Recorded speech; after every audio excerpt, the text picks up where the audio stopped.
میرے نبی پاک نے فرمایا 3 کام کرو تمہیں فائدہ ہوگا. حضرت عبدالرحمن ابن عوف فرماتے ہیں میں نے اس کا تجربہ کیا اس حدیث کا, اور آپ فرمایا کرتے تھے مجھے اللہ کی عزت کی قسم جو میرے نبی نے کہا حق اور سچی کہا ہے, حق اور سچ کا. حضور سید عالم صلی اللہ علیہ وسلم نے فرمایا صدقہ دینے سے مال کم نہیں ہوتا. صدقہ دینے سے مال, جی کیا کرنے سے, یہ وعدہ ہے نبی پاک کا. صدقہ دینے سے پیسے, اچھا بتائے نا جی مجھے 1000 میں سے 500 دے دیا تو باقی کتنے رہ گئے؟ تو حضور فرما رہے ہیں کم نہیں ہوتے. 1000 دے دیا تو باقی کتنا بچا؟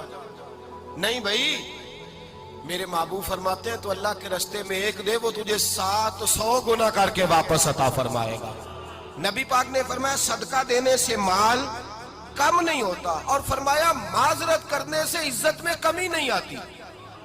معذرت کرنے سے عزت میں کمی, اللہ اکبر, معذرت کرنے سے عزت میں کمی.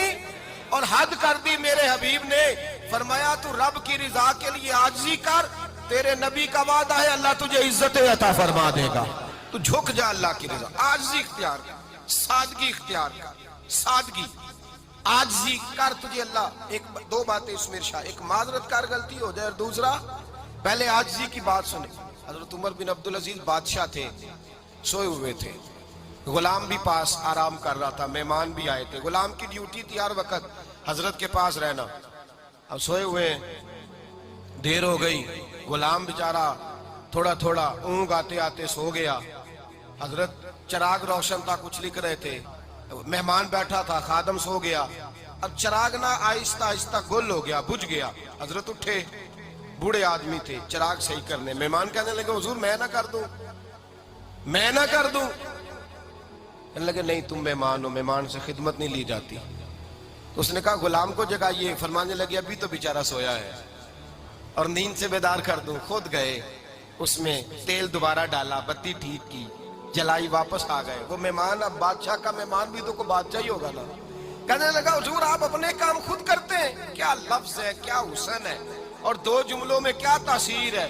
آپ فرمانے لگے ہاں میں اپنے کام خود کرتا ہوں. جب میں گیا تھا تب بھی عمر بن عبدالعزیز ہی تھا, اور جب چراغ صحیح کر کے واپس آیا ہوں تو پھر بھی عمر بن عبدالعزیز ہی ہوں. میرے اندر کوئی تبدیلی آئی, میں وہی ہوں جو گیا تھا. حضرت سیدنا فاروق اعظم رضی اللہ تعالیٰ عنہ فرماتے میں بیٹھا تھا, اور ابھی 3 دن ہوئے تھے نبی پاک صلی اللہ علیہ وسلم کے وصال ظاہری کو. میں بیٹھا ہوا تھا, 2-3 بچیاں آ گئی, اور حضرت ابوبکر صدیق رضی اللہ تعالیٰ عنہ کے سامنے آ کے بیٹھ کے رونے لگی. جناب صدیق اکبر رضی اللہ تعالیٰ عنہ کا بچیوں روتی کیوں ہو؟ تو کہنے لگے آپ خلیفہ بن گئے ہیں. جب سے ہمارے ابا کا انتقال ہوا تھا ہمارا ذریعہ معاش یہ تھا کہ ہم نے بکریاں رکھی ہوئی تھی. آپ روز آتے تھے, بکریوں کا دودھ دھوتے تھے, ہم پی بھی لیتی تھی, بیچ کے گزارا بھی کر لیتی. اب آپ تو خلیفہ بن گئے, کون آیا کرے گا؟ تو حضرت ابوبکر صدیق فرمانے لگے تمہیں پتہ ہے جو خلیفہ ہوتا ہے وہ تو خادم ہوتا ہے قوم کا, میں آیا کروں گا. حضرت ابوبکر صدیق روزانہ اٹھتے عصر کے بعد اور جاتے, خلیفہ ہونے کے باوجود ان بچیوں کی بکریوں کو پکڑتے, دودھ دھوتے, ان کے گھر میں دے کے آتے. حضرت فاروق اعظم جب بھی دیکھتے تو کہتے ابوبکر تو پیچھے آنے والوں کے لیے رستہ بڑا مشکل کر رہا ہے, بڑا مشکل کر رہا ہے. جگر راہ وفا میں نقش ایسے چھوڑ آیا ہوں, میں جس منزل سے گزرا ہوں وہ اب تک یاد کرتی ہے.